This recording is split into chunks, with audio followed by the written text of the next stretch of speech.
Isa ang patay habang dalawa pang senior citizen ang hinahanap matapos gumuho ang malaking tapunan ng basura sa Davao City.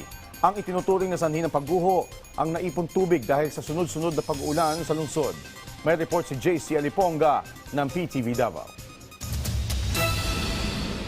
Isang patay habang dalawa pa ang pinaghahanap matapos ang landslide sa landfilled area sa Purok 8, Barangay New Carmen, Tugbok District, Davao City. Kinumpirma ng mga otoridad na isang lalaki ang nasawi matapos matabunan ng tambak ng basura at lupa mula sa gumuhong bahagi ng sanitary landfill. Kwento ng mga residente, bigla na lamang gumuho ang bahagi ng landfill alauna ng hapon habang patuloy ang malakas na pag-ulan.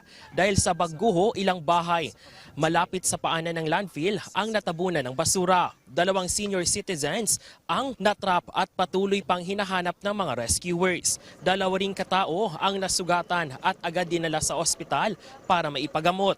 Patuloy naman ang sinasagawang search and rescue at clearing operations ng mga otoridad habang pinag-iingat ang mga residente sa lugar na posibleng maapektuhan pa ng pagguho ng lupa dahil sa tuloy-tuloy na mga pag-ulan. Samantala, inabisuhan rin ang mga residente sa iba pang mga delikadong lugar dahil sa patuloy na mga pag-ulan. Patuloy naman na binabantayan ng mga otoridad ang sitwasyon sa nasabing landfill ngayon. Mula dito sa Davao City, JC Aliponga para sa Pangbansang TV sa Bagong Pilipinas.